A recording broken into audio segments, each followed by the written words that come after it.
That bitch was saying. Ooh, I'm spooked.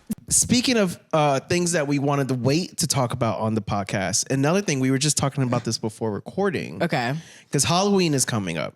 Yes. And I've never gone to a haunted house before. And by haunted house, I don't mean like a literal haunted house. I'm talking about the Halloween ones where paid actors get paid to scare the shit out of you. We'll say pin in that. Have you ever been in a haunted situation? Fuck no. Oh, okay. No, there's no amount of money that could get me to go to a place that is actually legitimately haunted. You've never had a moment where you thought you had paranormal activity either? I've had like a couple moments, okay. But I'm not the kind where I'm like, oh, I heard that place is haunted, I want to go check it out. Well, no. I'm just asking, I didn't think you were a seeker of haunted, but like if you've ever experienced anything supernatural. I've experienced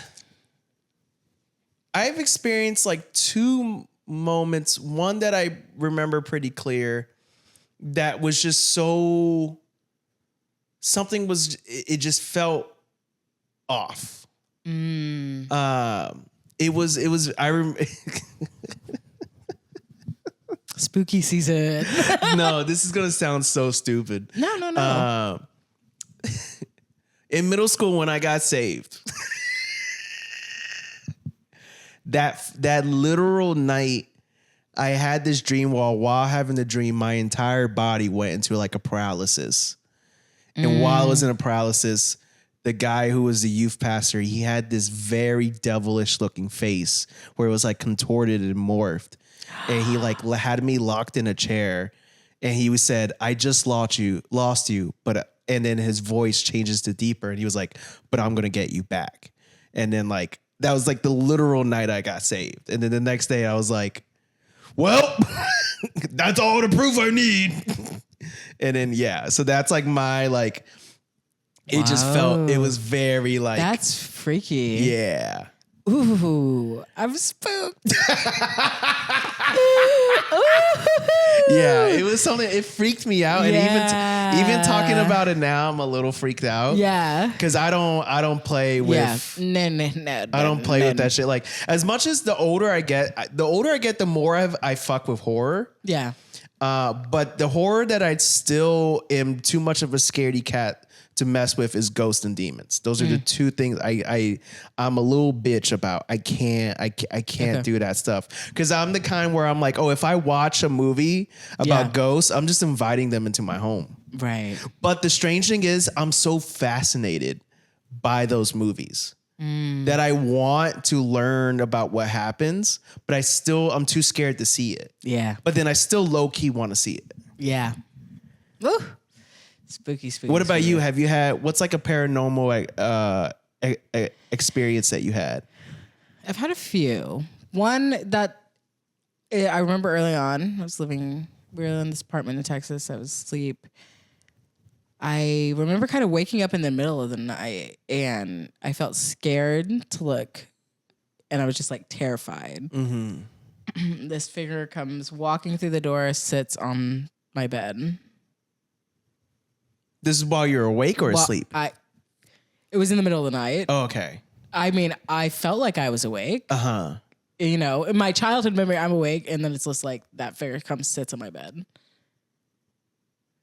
And then, yeah. And I don't know, I was scared but protected at the same time, but it was a really, yeah. And I felt like the weight on the bed. Okay, so new topic. Yeah.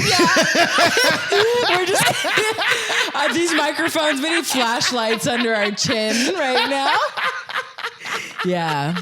So, but So, I mean, I think it's like you have to have reverence for it. Mm-hmm. And like you would a person walking around, right? So, right. Because sometimes it's like maybe they're trying to connect with you for something else, right. It's not always, yeah. So, yeah. Anyways, but haunted houses. Yes.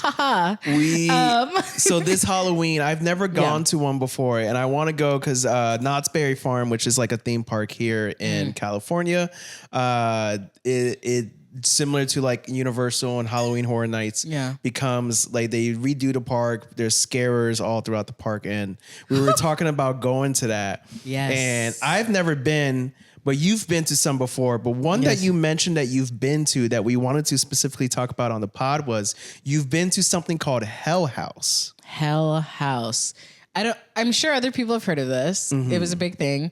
It was a faith-based haunted house to kind of scare you out of doing a number of things. Yeah, out of sinful behaviors. Sinful behavior. Yeah.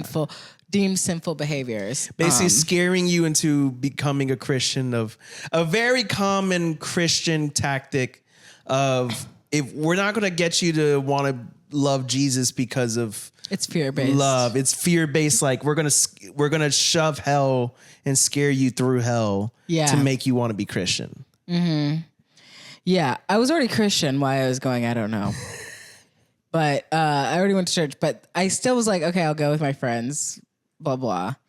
And it was absolutely... So I can describe a few of the rooms. One, I'll start with one that impacted me. It's like this kid. You go into one room, and it's kind of whatever the event is that leads to the sin later. So you're kind of getting the moment that it strikes. So this kid just started reading Harry Potter books. Yeah. This kid just started reading Harry Potter books and, blah, blah. The next room, kid, a little older, completely gothic, pentagram on the ground. Of course. Trying to sacrifice his sister. And they did like kind of real effects. So it was like this kid cuts his throat, jumps out in the audience, comes walking through. I literally grabbed the hand of a woman I didn't know. It was like, that's how fucking freaked out I was. I didn't read Harry Potter until college because of that. Yeah. It was like I was like, Harry Potter, what the fuck? Yeah. And then, so that was one.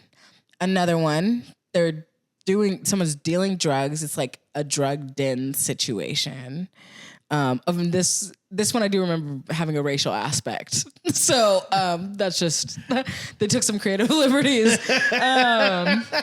Some say this was like pre-Wire. This was like, no. Pre-Wire is crazy.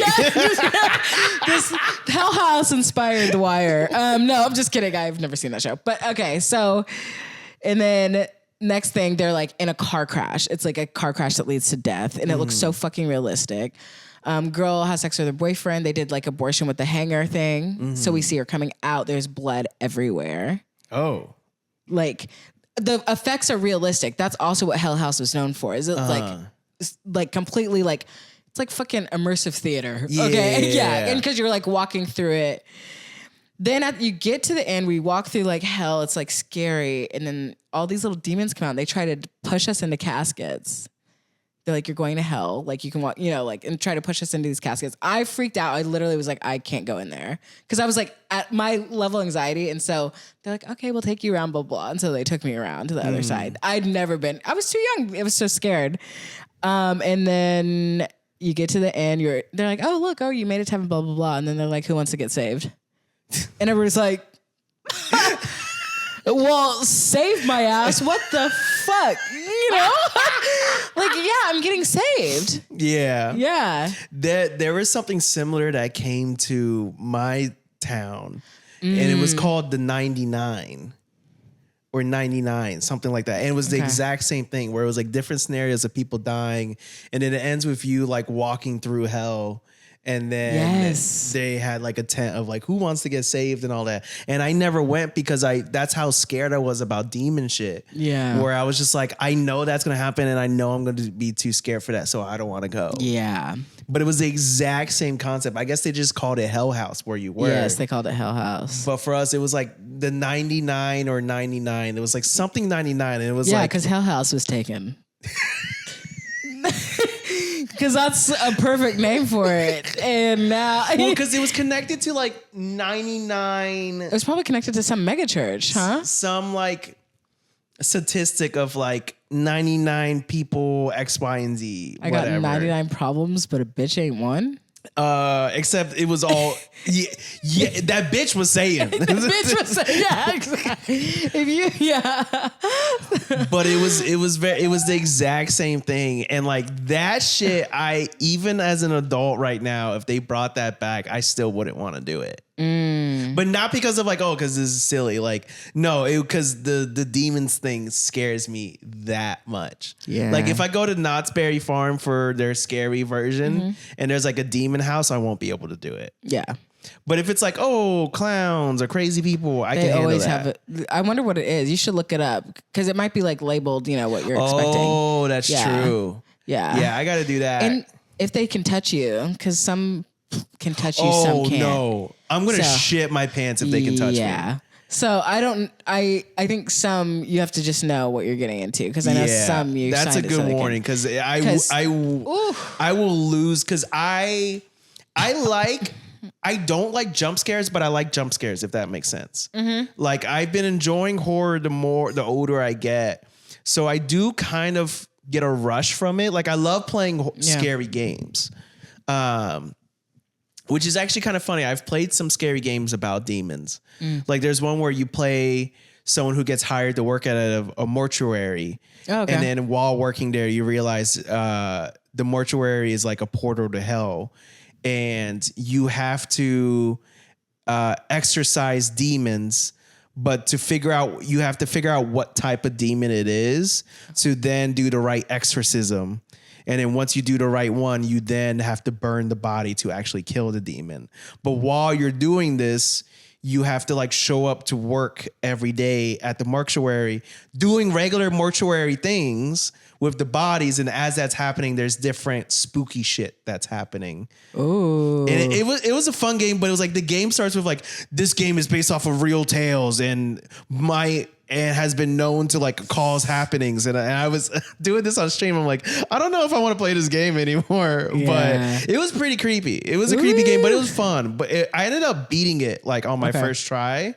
That's awesome. But it's like shit like you're inspecting the head and you're like moving the eyes and stuff. And while moving it, the dead body starts to talk to you, like shit like that. So I like playing scary games, but then something about, I don't know, I've just never done a haunted house in real life. So because of that, I don't want to like think I could handle everything. Yeah. Have you ever done a Ouija board? No, never will. Okay. Never. No, thank you. Yeah. What part of I don't fuck with demons? I'm just but let me talk to some dead people. Okay. I don't know. So I'm just asking. I'm just asking. If you were Come on. It's just a question. Yeah. What about like how are you a big fan of haunted houses? Yeah, I love horror. Okay. And Hell House happened at the intersection of me kind of discovering horror in a way. I had a room too. One of my childhood rooms was attached to an attic. That was freaky. But yeah, anyways, I love horror and I have been to quite a few haunted houses. So, okay. Yeah. So, and I get scared less. Haunted houses are more predictable. Love the horror stuff. I would never invite a demon in. But if I saw a demon in real life, I'd be like, oh shit, and go the other way. You know what I mean? Yeah. So there's that. No, but I'm laughing because I'm picturing you in that tone being like, oh shit. I'd be like, hey, y'all, we gotta go. Don't ask questions. Don't worry about it. But I'm pretty intuitive though. So I feel like, but I scary shit. I love being scared. I can watch horror like any day of the week. What is like to communicate, and then we'll have to get into our down bad topic after this, but what is like if you wanted to get across the type of to someone the type of horror movie you like, what is an example? Well, I can't because it's genres. This might be I guess we haven't talked about this? Okay. I mean, I like all genres. I don't know if I have a top genre of horror. I do love zombie. I love body horror. Then there's some stuff that just has stuck with me because it's just so mentally unsettling. That was the movie Midsummer for me. Midsommar. Okay. All right. Sorry, let me call my boy Ari. Okay, we get it. You have a letterboxed. Don't look at. No, you can't find mine. I don't keep up with it. I don't keep up like that. But horror, I remember. Midsommar is a great fucking movie. Fantastic movie. Yeah. Saw it once, never want to see it again. I actually Really? I actually do want to watch it again. But Yeah. I remember the first time I saw it, I was like, I'm never watching this movie again because it fucked me up. But it was like, now I want to rewatch it because it's like, oh, that movie did its job. Yeah. Well. And like, it was super gory, but it never felt like gory for the sake of gory. There was a point to everything. Yeah. Like all of the out there, out of pocket shit needed to happen to get across the juxtaposition of how bright and beautiful everything was, and how insanely dark the cult was. Yeah. It was, and then also Florence Pugh like should have won an award for the acting in that movie. That cry in the beginning, after her family dies. Yes, I was like, I was gonna say that cry, and when she finds her boyfriend fucking the lady, and she's like walking away and slowly starting to cry. Was her boyfriend fucking the lady, or was her boyfriend getting both? Yeah, I was gonna say. I think that was like, yeah. It was not consensual. It was not. Yeah, that was a crazy. We should probably bleep that word out. But we were having just a conversation about it. I don't know. But anyways, yeah, great movie. I do love that movie. Yes. Oh yeah, and the group cry. Yeah, that was so. I wasn't talking about the group cry, but when she's like walking by herself. Oh yeah, that's and a good she's one. like slowly crying, and then she finally just breaks down. That's also like a really good cry. But I agree, the cry in the beginning of the movie is the ending is so satisfying. So where she just kind of accepts it all and smiles. Yeah, I think it's acceptance. And did she find community? She did. Yeah. And also, I feel like the lines are so blurred because the boyfriend was also so terrible. Like, yeah. Well, they were all so terrible. Everybody was so terrible. Except for the girl. Yeah. I love Florence Pugh. My dog. I do love Hereditary. I love Hereditary as well. I think that one's pretty good. There's this movie called Dogtooth that's pretty weird. Never has like really stuck with me and has like a dancing. Two young girls dancing and very eerily, like, yeah, that one.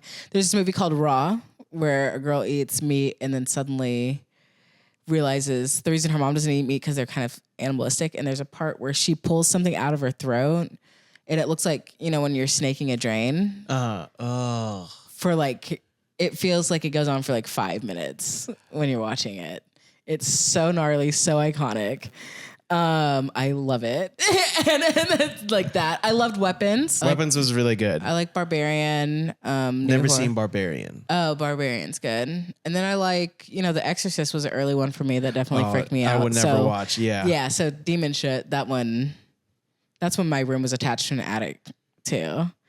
It was when I first saw that. And like, then I would watch these like things on the Discovery Channel that would like retell or like history, like old horror stories like about like Robert the Doll and like all of these mysterious happening. I love spooky season. It's all here for me. It's definitely like, so for how you are with spooky movies, that's how I am with spooky games. Like there's different spooky games. Like one of my favorite games of all time is a game called Dead Space, where Dead Space is basically about this alien planet that has an artifact that turns people into these like graphic morphing creatures that just all they do is like a parasite. All they do is kill and consume.